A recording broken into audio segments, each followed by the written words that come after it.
Hello and welcome to the Voice of Intuition podcast. My name is Susan Jane and I believe that trusting your intuition is the best way to live your life with meaning and purpose.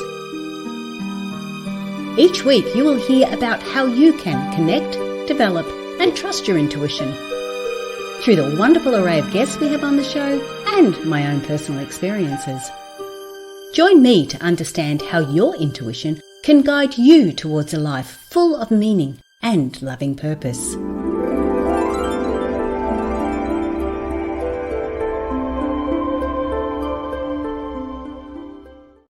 Hello and welcome to the Voice of Intuition podcast. My name is Susan Jane and I'm your host for the podcast.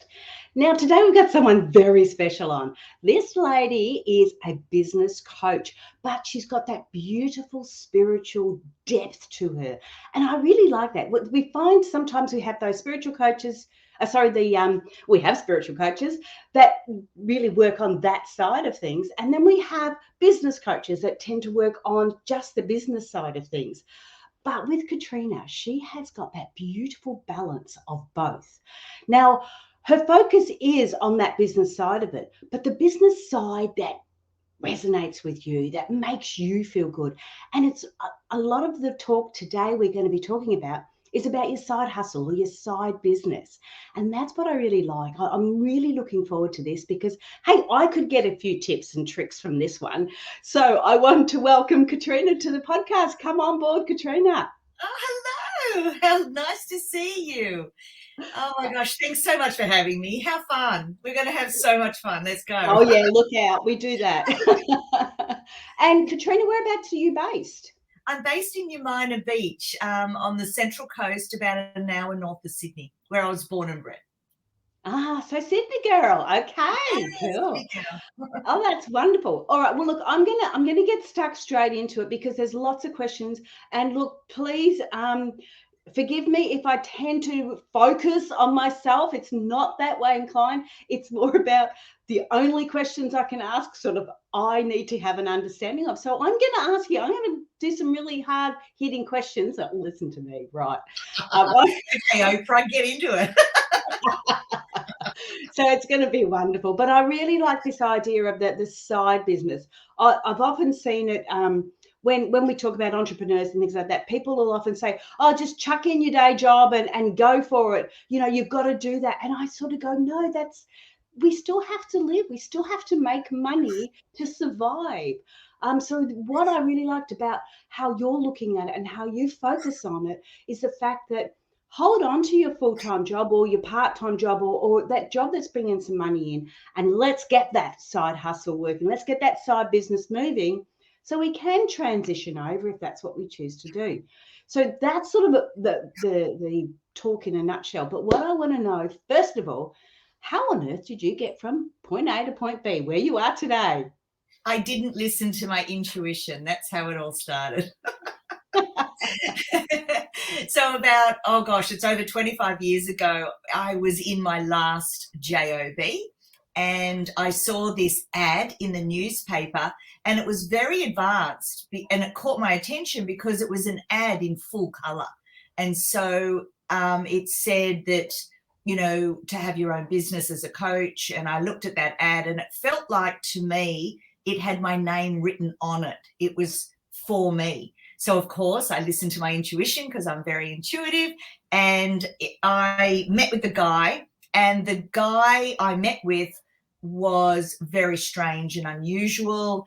My intuition was screaming, no, no, no, this is not for you, this is not for you, this is not for you. I didn't listen to that. I signed up. I paid $30,000. Once I got into the program, this training sort of program, this development program, they had nothing, absolutely nothing was built, nothing. And all the group started to talk amongst themselves and sort of started to say, have you seen anything? Have you seen anything? Then we sort of realized that it was a bit of a scam. It was a bit of a dodgy situation. And I went to my lawyers and it was a barrister friend that saw me. And he said, I'll ask you a question. Have you learned a $30,000 lesson? And in that moment when he asked me the question, it was like the Matrix. It was like every cell in my body changed. And I said to him, actually, I have. And he goes, great, because you can throw more money after it. You can try and win the case. You can spend a lot of time and money on this, and you probably will win. But it'll cost you $15,000 to get the $30,000 back, which he probably doesn't have. He's already spent it. So, good money after bad. And so I said to myself, I have learned a $30,000 lesson, and that was that I could do it myself, and that I had all the skills, all the training that I'd done over the years was all sitting there waiting to be ignited. And so that was the first experience of listening to my intuition one minute and then not listening to it the next, still going ahead. But at the same time, the intuition probably already knew what I was going to do. It knew there was going to be this big lesson in there for me. And the lesson was, it gave me confidence to show me where I was at in the market compared to him. There was him saying, I'm an expert, I'm fantastic, I'm amazing, I've got all this stuff. He had nothing. So what I did was I ended up developing a program so packed with value in response to what happened to me when I started. So in a way, I'm kind of almost, over-giving and making sure that people get exactly what they need in every aspect of starting a business. So that's why I do what I do and why my program is what it is. It's because I had that experience, and that was not a great start, but it did put me on a trajectory of saying, all right, Katrena, if you're going to do this and you're going to be in business for yourself, you really have to be in tune with what is yours, what is not yours, and who you're meant to work with and who you're not meant to work with. So, the game began, the journey began. I know exactly what you meant. Mine wasn't quite as costly as yours, but mine was a $5,000 one. Yeah. And I did exactly the same. Went in there, and they had nothing. They had absolutely nothing. It was such a scam. And exactly the same. And I did know a lady who did chase it, and she did go through all the court case and everything else to get her money back. But I think I did what you just did, and it was like, well, it was a learning curve because, like you say, we're learning all the time. It's got to get to the stage where you go, enough learning, let's start doing. Yeah, exactly. I'm all about the doing, all about the action. And a lot of clients come to me with 20 certificates. They've been a lifelong student. And in fact, we are all lifelong students. I like to call my people activated lifelong learners. That puts us in the top 10% of the world because everyone else is a 90%er. They're a lifelong learner. They're going to learn and grow just by default. Whereas 10%ers, activated lifelong learners, we're proactive with our development. Now, anyone that wants to start a business or do something on the side, they tend to be in that category because they've got a bit of get up and go, make it happen energy. They've probably got the entrepreneurial spirit singing to them, and their intuition is part of that. The intuition is talking to you. It's a biofeedback machine. So it's constantly talking to you, saying whether you're happy or not, whether this is the right thing or not for you. I think the problem is with intuition is it's inspirational. It's maybe motivational. It might get you to go and think about things from there to there, but it doesn't give you the how-to. And business is probably one of the best personal and professional development programs you will ever do. When you start your business, you're committing to a journey of discovery because nobody knows everything about business. And marketing, if you just take marketing alone and all the technology that's developed over the last 25 years that I've personally seen come in, you just learn and grow as it happens. It's constant moving feast. It's constantly transforming. And that's what makes business really interesting. there always requires more from you, always. And so you've just got to accept that and know that it's just going to be this fabulous learning experience one day after another. You'll learn on so many different levels. So your customers, your clients will teach you so much. Your suppliers will teach you so much. The systems that you use will teach you so much of what you do and don't like, what works, what doesn't work. And so, you're learning all the time from every different angle and constantly checking in with your intuition to see, is this still right for me? Because every sort of 5 years, there's going to be even sort of 7 years, maybe, if you want to look at it from that cycle's point of view, is always looking at the next transformation. Now, if I showed you my business journey, you'll see it was developing different brands as I went along, and then I'd consolidate. And then suddenly I was developing different brands, and then I'd consolidate. And then over the years, becoming the expert, particularly after COVID, really came in and started to become, instead of 20% of my business, it became 80% of my business. Before, I was doing all my corporate training, speaking, executive coaching in the sort of corporate market, and I get a lot of clients through that. So before COVID, it was 80-20, and now it's 20-80, and it's really fascinating to see how that shifted and how much I love that. I really love it. It's intuitively correct for me. Yes, and that's the whole thing. It's until we're going through those paths and we're testing them and trying those different areas and getting a couple of slaps and sort of going, you meant to be doing that and you didn't. It doesn't. And again, you don't stop learning, but you continuously learn and you keep on going. And what you've got now, like you say, you've got your 80-20, but that's not going to, you're not going to stop there. You're going to keep going because, like you say, technology is changing. You don't have a choice. You either give it up or you evolve with it. Yeah. Like my business before COVID was mainly based in Australia with a couple of people from overseas. But through COVID and the use of Zoom, my business now is very international.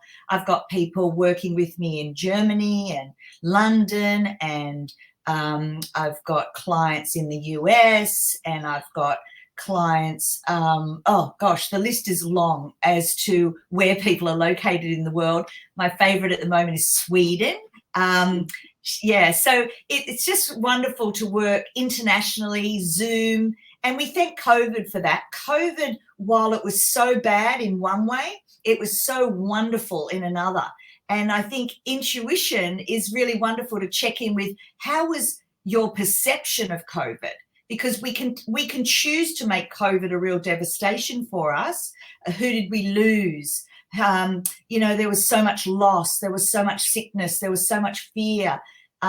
Yes, there was that. But then you can also look at it, any of these big changes, any of these big transformations globally that happen, there is always a silver lining that we can either see or not see.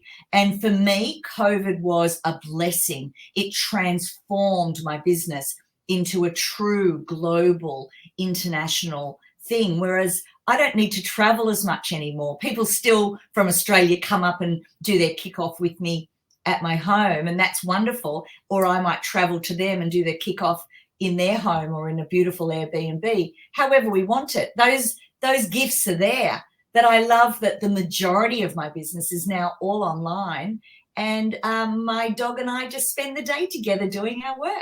It's just wonderful. I love it. It's broken down barriers, hasn't it? It's just completely. Yeah, which is really, that's what I found. But I want to ask you a little bit more about business intuition and what is business intuition? There you go. There's a good question. What is business intuition? To me, it's actually having all things aligned. So you've got your heart, your soul, your intuition, your higher self, whatever you want to call it, or however it is named for you. That's the centerpiece, the center of your heart, coming back to the center of your heart. That will always be talking to you. And then you've got your gut instincts, and your gut instincts will tell you this and that. So your gut is very strong for me. So I've always had good gut intuition or good gut instinct. But then you've also got your mind, and your mind is obviously every cell in your body, but, you know, mind, third eye. See, the third eye is here, and that will give you a sense of future. So when you combine your third eye with your heart center and your gut, you'll pretty much be able to tell if that thing is for you or not, or what, you know, if something's a bit off. One of those three things will be talking to you. So either your gut will say, no way, this person is not to be trusted. And then you go, okay, well, I'm just going to ignore that. What does my heart say? And then the heart says, oh, but from an ego, you know, I want to do it because, you know, it'll give me status, or I want to be seen with that person, or that's my heart's desire, and please let me do it, please. And then we go up into the brain and we sort of say from a mental perspective, but to go over there, it's going to cost $2,500. Do you have that money right now? Is that the best use of $2,500? How could that money be spent in a different way? And so when you have those three different type of conversations, you'll make better decisions in business. Whereas what I see happens, particularly with spiritual people, is they just check in with their heart's desires, and they just go, oh my God, I just want to create a business, and I want to be global, and I want to do all this stuff, and I'm going to be a millionaire, and I'm going to be a huge influencer, and I'm going to do all of that. That's great. Now what? You've actually got to do action in that. You know what you've just said? What you've just said is basically you are grounding those people and giving them action steps to take to achieve what they want, because we can connect with our heart and it's like, oh, this is what I want to do. And you know, when you were talking about where you went into that business side of it, you paid the $30,000. I paid $5,000, and I remember thinking, we didn't not read the signs. The signs were there. That's what we were supposed to be doing. Would you believe mine was public speaking? Oh, duh. And so that's what we were supposed to be doing, but we didn't read the sign properly to go, hang on, or we didn't connect with our head, like you said, and go, well, hang on, is this realistic? Is this, you know, are we really going to get what you are wanting to achieve from that? Is this trying to swallow that little pill to make everything work properly? Or do we need to actually go back down and go, let's ground it, let's find that proper action steps to take so we do achieve that? Because too often we're in our hearts, but majority of times we're actually up in the sky, like we're not grounded. We sort of, when you were saying it, it all came, you just visualized it. It was like, I want to be this, I want to be that. And you're throwing your hands up. For those who are on the podcast and not seeing this, Katrena was throwing her arms up, and it was like nothing was grounded. Everything she said was thrown into the sky. Nothing was grounded. And that is when we start to go, well, hang on, we've got to ground this. What are the steps we need to take to ground it? Now, if you go through a business coach that isn't spiritually minded, they're going to maybe give you the steps to take, but they may not be in line with who you really are. And that's the difference with Katrena. She will make sure those steps are in line. She will slap you around if you don't do it, but she will make sure, no, she won't, that those those steps are in line with who you are. So that's the difference there. And I really like that. I like the fact that we can see those signs, and it's really nice to look at the symbols and everything else, but we've got to read them properly. We've got to check in with other parts of the body, check in with other aspects of us to make sure they are right. So I really enjoy that. Now, I want to go, we're talking about the steps where we're taking. Also, for those that are on the podcast too, to connect with Katrena, you need to go to her Australian website. It's becomingtheexpert.com.au. AU is the Australian website, which means it's all legit. It's all through the government. You know, like we have to register our businesses, so you know that's good to go there. Becomingtheexpert.com.au. Now, sorry, I had to just put that little plug in. Now, I want to get an understanding. We're talking about those 3 steps. On your website, you've got 3 steps. Oh, I'm sorry. I better just check the website again. What was it called? Three steps to growing your side business. So what we've discussed is having an understanding that we can start to grow this side business. We can stay in our own work job, bring in that finances, because you've got to bring the finances in to actually support the side business as well as you're kicking off. But what are these steps that you're talking about to help us start to kick off this side business? So first of all, I call it a dual strategy. So just write that down, everyone. Dual strategy. That's where you stay safe in your JOB. You might be feeling a little bit disengaged, a little bit fed up, a little bit burnt out, a little bit disgruntled. But what happens when you start to seriously work on your dual strategy and build and work over here on this goal, you become happy in the now. So the job ends up being the savior because it funds everything we need over here. So just bear that in mind, that you're running a dual strategy. It has a lot of benefits, and you can prove your business model before you start to think about resigning and leaving and carrying on that way. We've got to be sensible Sues. Now, a lot of people out there go, just leave your job, build the parachute on the way down, believe in yourself. If you don't believe in yourself, who's going to believe in you? And jump off the cliff and leave your job. What that does is it adds a lot of pressure. The first thing I've seen over the last 25 years is the money is dwindling. They often spend the first 6 months wasting a lot of that money that they do get from leaving the job. The second thing they do is they don't take action quick enough. So again, the money is dissipated and they end up getting under a lot of pressure financially. Now, you can't be creative and amazing, writing a book and speaking and doing all the things that we're going to do together if you're under financial duress. It's a very different energy than what you should be in. You want to be in a very creative, open, trusting type of energy. And you can't do that when you're under financial stress. So I just wanted to say I've labeled it a dual strategy. So just bear that in mind.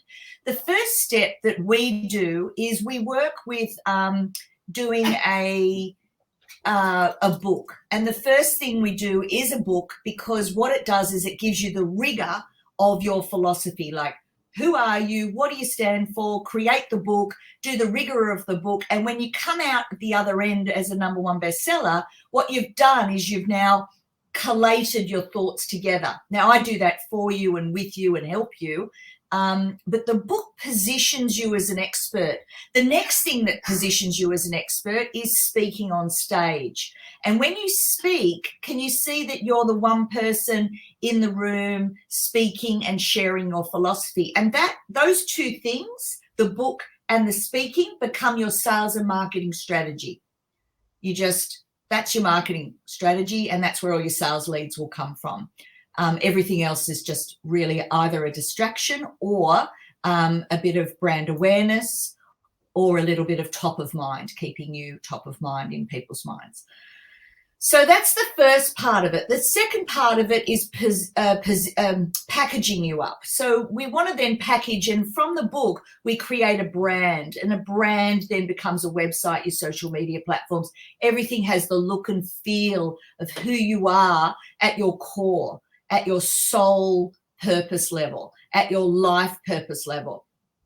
So we want to package you up. And then the third thing is pricing. Now, spiritual people have a lot of wounding around money, and that all needs to be resolved if you're going to be selling $10,000, $20,000 packages that we've set up in your signature program. So I show you how it's done. I show you what it looks like, but we've got to start with positioning you as the expert, which is author, speaker, packaging you up with the right brand that reflects who you are as a soul, who you are as a light being, and who you are as a personality in this particular lifetime. And then we've got to price it right, because nobody wants to buy a VW. Everyone wants to buy the Rolls Royce. And so I make sure that you're positioned and packaged as the Rolls Royce in your field of excellence, so that you can then truly do the quality transformational work that you're really after, not just a $20 book or not just a $100 online program. You really want to be a signature program at that premium level working with people to actually do the work. Because 75% of online programs are never even open or done. So to me, that's a very hollow win. Not really happy to take your $100 or $200 when I know you're not going to do the work. So that's why I set my clients up with a premium product where the work with their client actually gets done, and they pay for that privilege because there's a lot of work, a lot of value in doing what they do. So that's kind of where I come from, and that's what I've set up over the last sort of 25 years. And that's sort of the 3 steps we go through: position, packaging, and pricing you correctly in your field of excellence. And who knows what that is? Some people know what their life purpose is and what their soul purpose is, and others don't. And that's what we work out. Usually I can pull it out of you within about 15 minutes within that free discovery session. So that seems to be my gift. My genie is sewn, is people come to me going, I don't know. And it's like, fantastic, let's go and find out. And I use my intuition very strongly, connecting with people at that very beginning phase. Because firstly, I only want to work with people that I want to work with, that are right for my soul. And I only want, to work with people that are sort of willing to do the work, that are sick of waiting to start their life purpose or waiting to do their soul expression in the world. And so, yeah, it just seems to be my gift. I'm able to sort it out often with 5, 10, 15 minutes, and boom, they're like, whoa, I've been searching for that for 20 years or my whole life. How did you work that out? Well, my guides talk to your guides, and they've been telling you all along, but you weren't listening. So they tell my guides and they channel through me, and that you believe because it's physically in front of you. And so that's my job. Yeah, because I was just about to ask, so how can you do that? And what, but you've just answered all that question. So you've jumped ahead of me. Now I've got to think of it. It's my magic. It's the way. What I've been given is that ability to do that. I mean, I'm sure everyone can do it. It's just I do it so often that it's become a bit of a honed skill. Yes. But I love when people don't know, because it's really clear to me what it is. And I get them to tell me their story. Like, they just simply tell me their story. I get them to just talk. And inside the story, I can see all the breadcrumbs, all the clues. And then I start to say, okay, at the end of that 5-minute sort of speech that they've given me about who they are, where they've been, what they're kind of thinking about, what they're into, what are their hobbies, what have they always, been attracted to, and boom, I then feed that back to them, and they're like, how did you know that? And it's like, it's just that obvious. Once they hear it, there's no putting that genie back in the bottle. It's impossible. So whether they work with me or not, they have a direction, they have a focus to now go and do a dual strategy on. Right. Okay. So what you're saying is that free, you've got on your website a free complimentary consultation. Yeah. That's what they're getting from that consultation. Wow, that is huge. Yeah, it's my gift to the world, because not everybody can afford my program. Not everybody can be focused for 12 months and work on this stuff. A lot of spiritual people are broken up into 2 camps. There's the ones that are filled with fear, that if they take it out of the Akashic records and bring it down into the 3D world, down into Earth, down into this dimension, that it will lose all its magic. And so they never do anything about it. They just love that it's all up there, protected, it's ethereal, it's magical, it's flowy. No one can judge it. No one can touch it. No one can hurt it.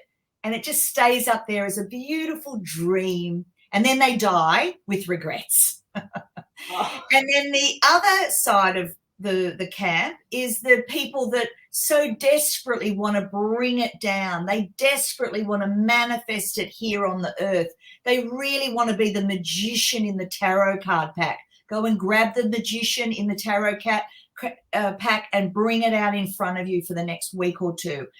And and just look at what he's doing. He's bringing it down into the earth, bringing it down onto the Mother Earth, where it manifests. Anything you see in the world that's built is masculine energy. And so what spiritual people want to do is they'll use their feminine energy in the womb to create the idea and inspire the idea and gestate the idea and birth the idea, but it's handing it over then to the masculine energy to then create the structure. And what spiritual people are only just starting to realize now, that it's masculine and feminine energy that will do the work, and working together to make it happen.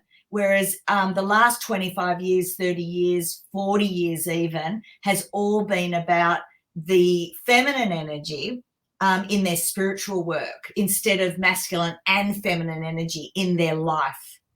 And so once we bring that together, that's where the action starts to happen. So in my astrology chart, funnily enough, there is a masculine and feminine reading that you get in some of these charts, and I'm actually 50-50.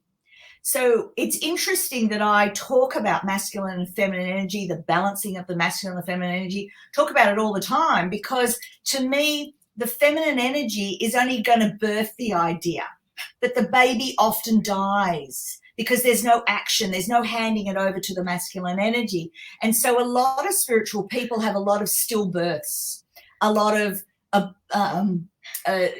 babies that are never really born properly. So this is why, is because they haven't got in touch with the masculine energy side of them. So what I like to do is work with both and really balancing those two energies out. And then when you rock and roll with two energies like this and they intertwine, anything's possible. You can do anything. You've got enough get up and go power, focus, action to actually make your dreams come true.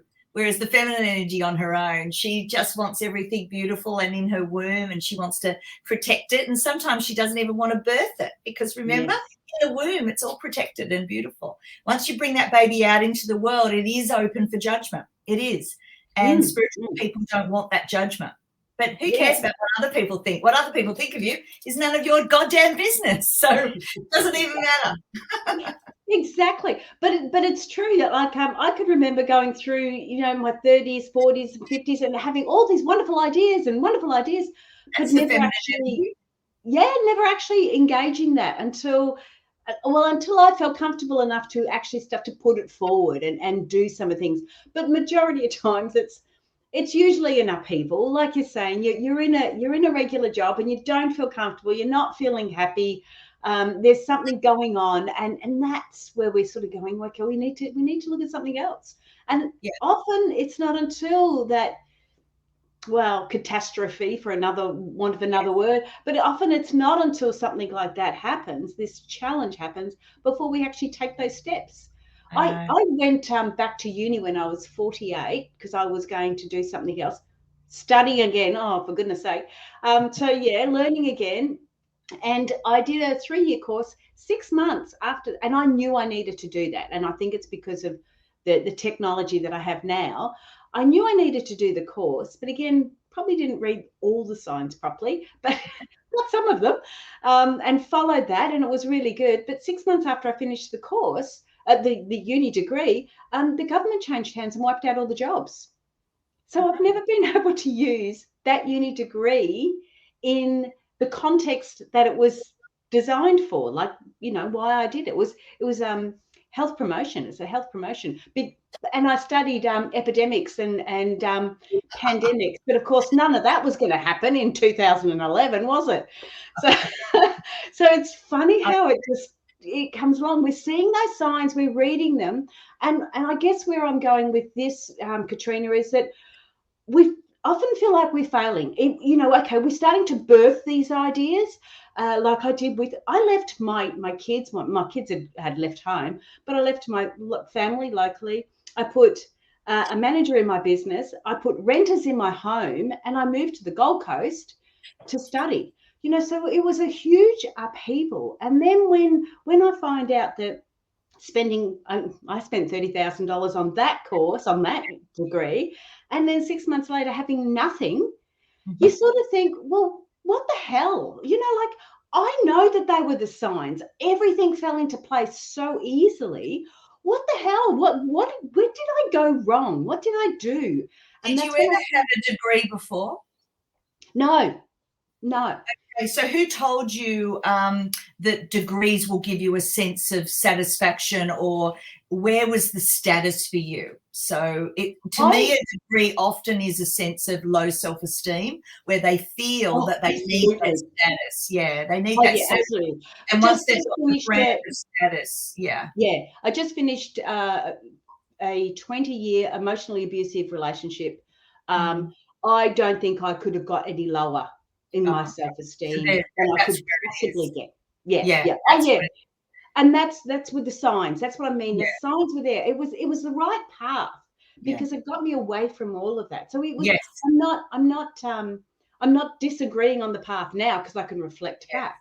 But at yeah. the time, it was like it was very, very devastating. It was so challenging to do all this and then have no control over that. And that's when I went, well, I've got to use these skills to do something else. And that's when I started writing my book. And that's where I went.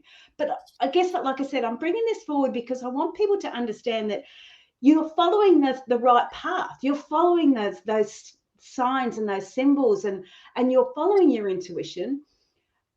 Don't be really disheartened if it doesn't work out the way you perceive it to work out. In fact, it will never work out the way you perceive it. The way I see magic with the universe is I see that we can go and set goals all we like, and the universe just laughs in our face. It's hilarious. They love that these little humans are saying, and I'm going to do this.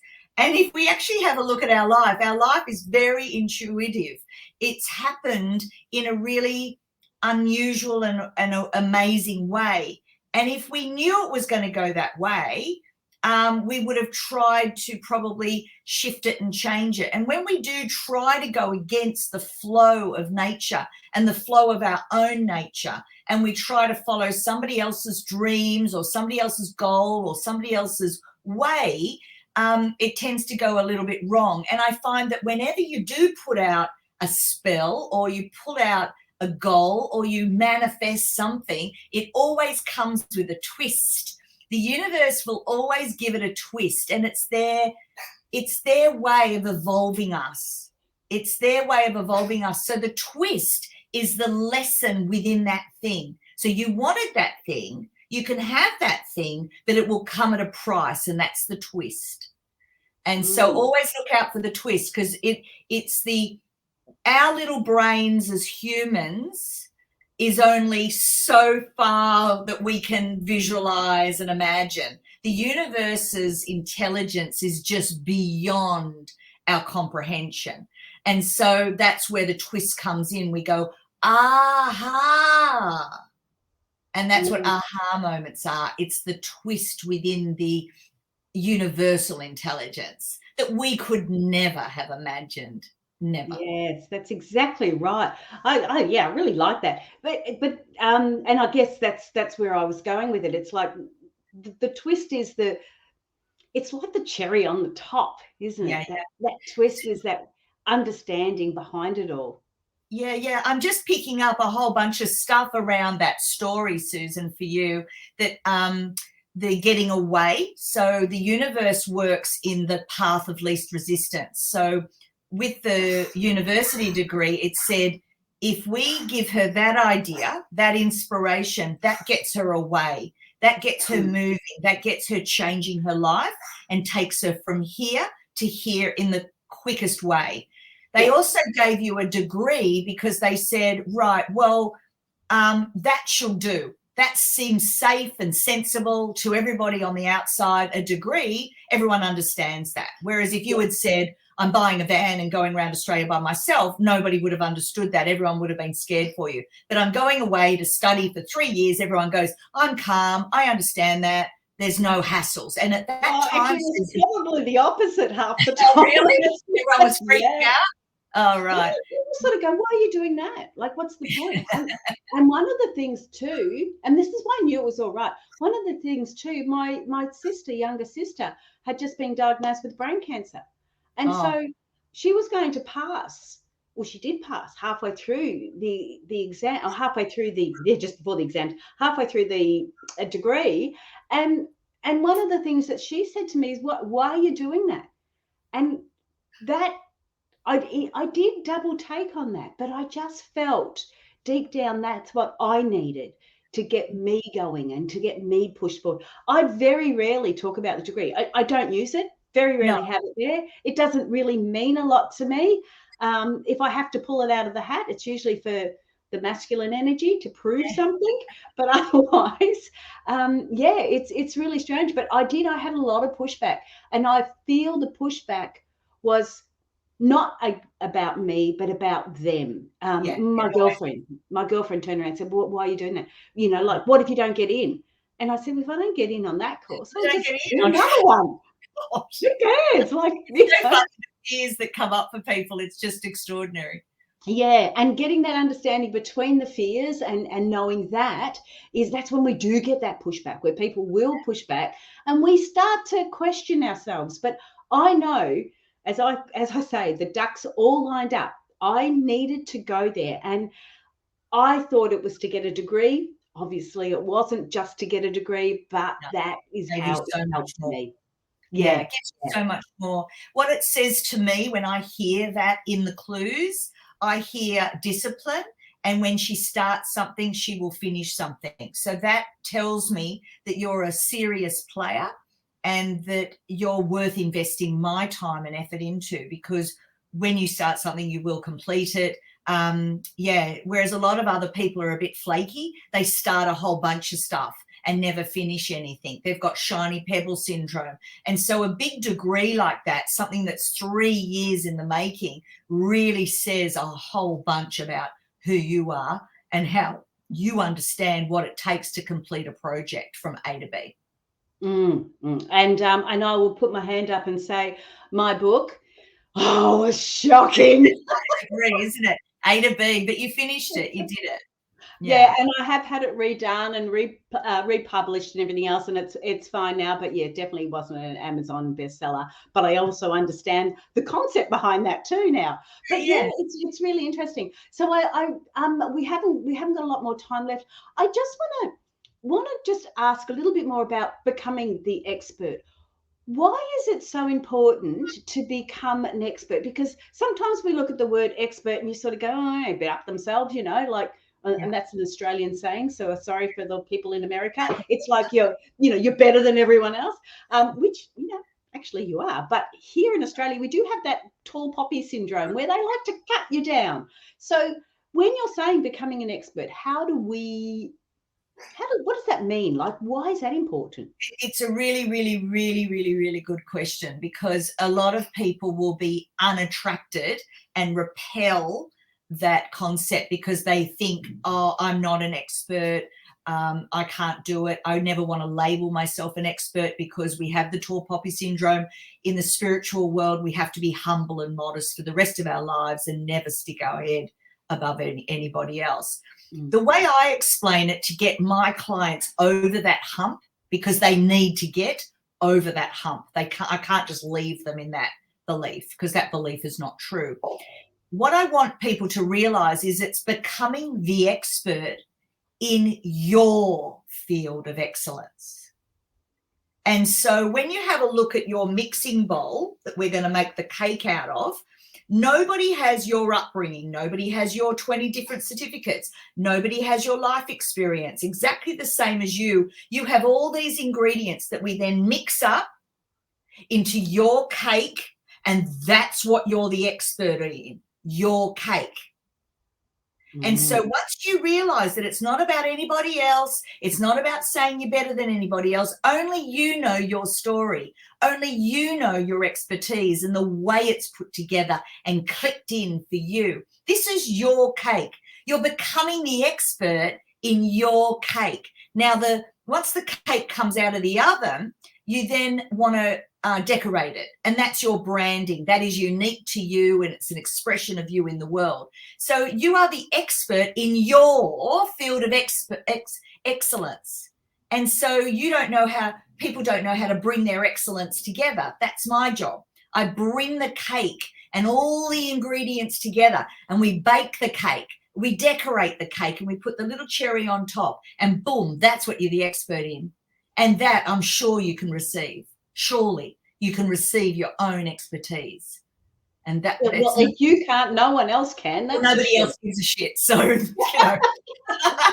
so if people don't accept their own expertise, then that's fine. You just carry on saying, oh no, it's more important for me to be humble and modest and just keep my head down and be miserable, and then get bitter because they've wasted the last 20 years just being bitter and not taking any action. To me, intuition is all about listening at the very beginning when it starts talking to you. If you listen at the very beginning when it's just a little whisper, it's just a little howdy-ho, it's before you get bitter. Now, if you don't listen and it keeps knocking, it gets louder, it gets louder, it gets louder. And as you say, it can turn into dis-ease, and it can turn into being retrenched, and it can turn into being sacked, and it can turn into being absolutely miserable. It escalates until you listen. Now, humans, for some reason, require pain to change, require pain to take action. Don't be that type of human. Listen to the little tiny whispers when it's saying, are you feeling a little bit bored in your job? And that's the beginning. Boredom is the beginning of a change. Bitterness is the end when you've left it for 10 years. That's not the time to make changes, because you go out into the world and try and build a business based on your bitterness energy instead of your boredom energy. You want to interview for new jobs, or you want to build a business in this energy. Like, I'm a bit bored. Oh, let me have a think about what do I want now? What's my next chapter look like? And it's all really exciting and curiosity. Whereas if you leave it for 10 years and you're like bitter and you're like, nothing ever works out for me and everyone else can do it, but I can't do it. And who am I? I'm so humble. I'm so modest. Aren't I amazing? But I'm sitting here in my shit and I'm going to stay here. Well, you've got to go out into the world like that. How's that possible? It's going to be really tough. Do it at the very early. And that's what I learned really early on in my life is I listened. The minute I was bored, I'd start making changes. Yeah. Look, we're getting low on time, Katrena. Sorry, I don't mean to shut you down.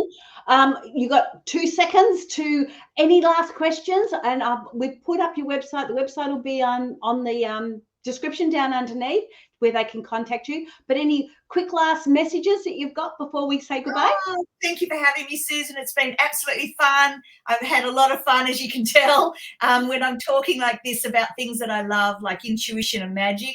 You just have me at hello. So I look forward to having free discovery sessions with people and finding their expression in the world. And perhaps one day you'll become the expert in your field of excellence. Lots of love. Mwah. Thank you so much. That was wonderful. Okay, got to say goodbye. Jump onto the website. Have a look at it. So it is becomingtheexpert.com.au. It's fantastic. It's she's got so much on there. And look, hey, it's not going to cost you anything to get a free call. Find out where your passion is. Find out your expertise, what it is that you can do.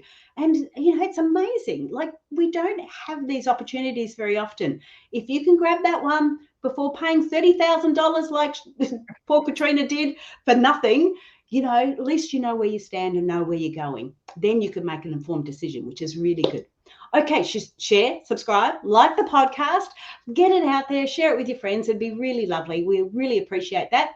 But I am Susan Jane. I'm saying bye for now because I've run out of things to say. See you guys. See you next week. Bye for now.